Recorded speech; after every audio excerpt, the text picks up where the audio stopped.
આજે 14મી માર્ચ 2026નો વિધાનસભા સત્રનો દિવસ.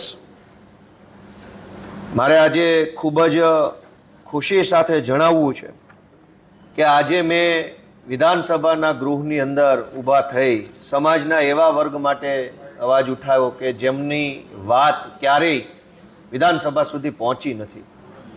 સમાજમાં એક એવો વર્ગ જીવન જીવે છે કે જેનું કોઈ સરનામું જ નથી.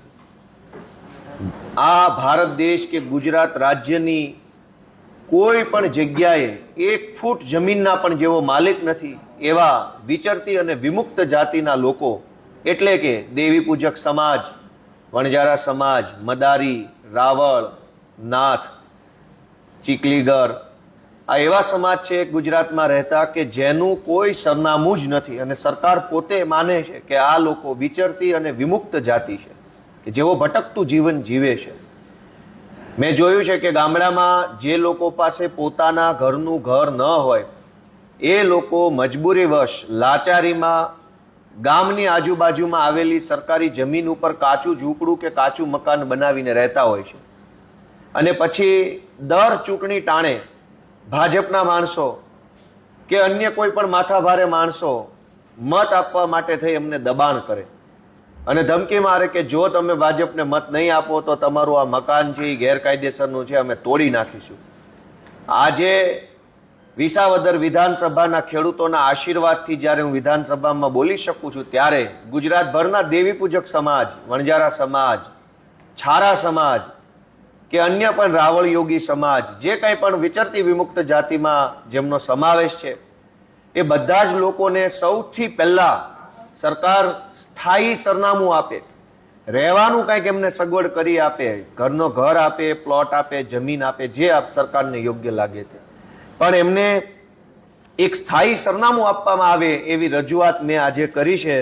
મને એ વાતની ખુશી છે કે આટલા વર્ષો પછી પહેલી વખત દેવી પૂજક સમાજ વિશેની વાત ગુજરાતની વિધાનસભાના રેકોર્ડ ઉપર આવી છે.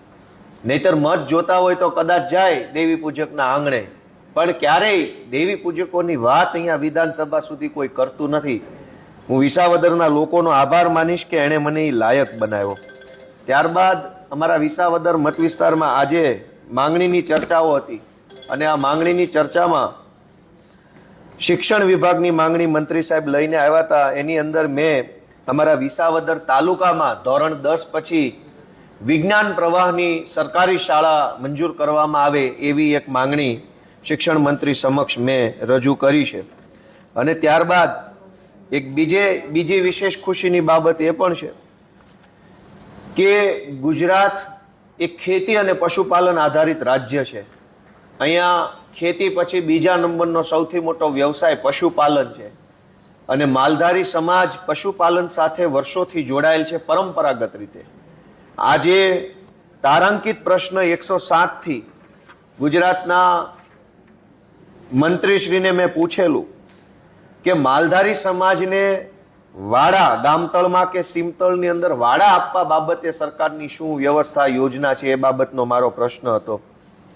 એક બાજુ ગાયના નામે ભાજપના લોકો મત માંગે છે અને બીજી બાજુ ગાયોનું પાલન કરતા ગોપાલક એટલે કે માલધારી સમાજ ઉપર દમન કરવામાં આવે છે. માલધારી સમાજ શહેરોમાં જે પશુપાલન કરે છે એમને પશુઓ બાંધવા માટે, પશુઓને રાખવા માટે, પશુઓનો ઉછેર કરવા માટે જગ્યા તો આપતા નથી. તો શહેરોમાં રહીને પશુપાલન કરવું કેમ? ઉલટાનું હવે તો એવો નિયમ લઈ આવ્યા છે કે શહેરોની અંદર પશુ રાખી જ નહીં શકાય. પહેલા એવું લાવ્યા હતા ભાજપવાળા કે લાયસન્સ લેવું પડશે. પછી એવું નક્કી કર્યું કે શહેરોમાં હવે કોઈ નો કેટલ ઝોન થઈ ગયો. એનો અર્થ એવો થઈ ગયો કે ગાયના નામે મત મળે અને સરકાર બને તો ભાજપને મજા આવે છે, પણ ગોપાલક ગાય રાખે, ગાયનું દૂધ ઉત્પાદન કરી અને પોતે આર્થિક રીતે સક્ષમ બને તો ભાજપને પોસાતું નથી. માલધારીઓને ગામતળ કે સીમતળમાં વાડા ફાળવવા બાબતે રાજકોટ અને જુનાગઢ જિલ્લાના માલધારીઓ વિશે મેં પ્રશ્ન પૂછ્યો હતો. અફસોસ સાથે કહેવું પડે કે સરકારે મને શૂન્ય જવાબ આપ્યો છે કે રાજકોટ અને જુનાગઢ જિલ્લામાં કોઈ પણ માલધારીને વાડો આપવામાં આવ્યો નથી.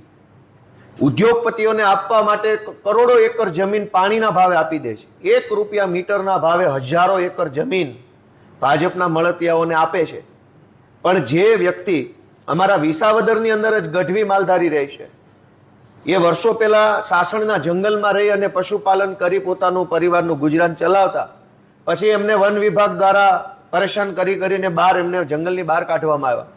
અત્યારે એ લોકો પશુપાલન કરે છે, પણ એમની પાસે જે કંઈ 50-100 ગાયો ભેંસો હોય એ બાંધવા માટે કોઈ જગ્યા જ નથી. મજબૂરીવશ સરકારી જગ્યા ઉપર ગાયો ભેંસોનું પાલન પોષણ કરે છે, પણ દર ચૂંટણીએ એમને હેરાન કરવામાં આવે કે જો તમે અમને ભાજપને મત નહીં આપો તો તમારે આ જગ્યા ખાલી કરાવી દઈશું. એટલે મેં આજે અમારા વિસાવદર મત વિસ્તાર અને આખા ગુજરાતના માલધારી ભાઈઓ માટે થઈ એમને વાડા ફાળવવામાં આવે એ બાબતની સરકારમાં રજૂઆત કરેલ છે. સૌથી મહત્વની બાબત, અમારા વિસાવદર વિધાનસભાના પૂર્વ ધારાસભ્ય અને ગુજરાતના લોકપ્રિય ખેડૂત નેતા સ્વર્ગસ્થ કેશુભાઈ પટેલનું એક સપનું હતું કે કાઠિયાવાડ આખું સિંચાઈના પાણીથી સમૃદ્ધ બને, અને એમણે પહેલી જ વખત મુખ્યમંત્રી બન્યા ત્યારે કલ્પસર યોજના બહાર પાડી હતી. દુર્ભાગ્ય એ છે કે કલ્પસર જેવી સારી યોજના બહાર પાડનાર કેશુભાઈ પટેલની સરકાર ષડયંત્ર, કાવતરા અને દગો કરી અને ભાજપવાળાએ છીનવી લીધી, અને જ્યારથી કેશુબાપાની સરકાર ગઈ ત્યારથી આ કલ્પસર યોજના પણ લોચે પડી ગઈ છે. આજે 26 નંબરનો મારો તારાંકિત પ્રશ્ન હતો, સમયના અભાવે એની વિસ્તૃત ચર્ચા નથી થઈ ગૃહની અંદર, પરંતુ કલ્પસર યોજનામાં છેલ્લા 2 વર્ષમાં કેટલી ગ્રાન્ટ ફાળવવામાં આવી? તો સરકારે મને જવાબ આપ્યો છે 400 લાખ રૂપિયાની ગ્રાન્ટ ફાળવી. જે કલ્પસર યોજના બની જ નથી, હજુ તો કંઈ એમાં એની ઈંટે લાગી નથી, એક તગારું રેતી પણ ગઈ નથી.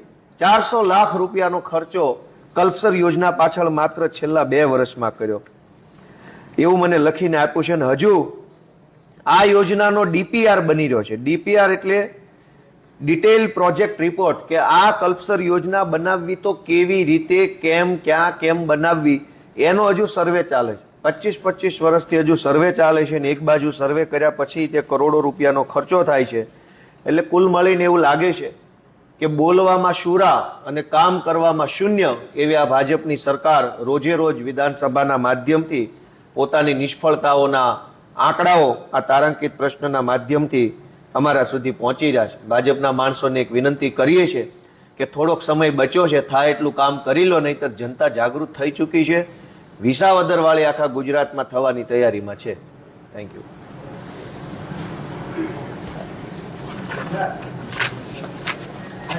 રેડી?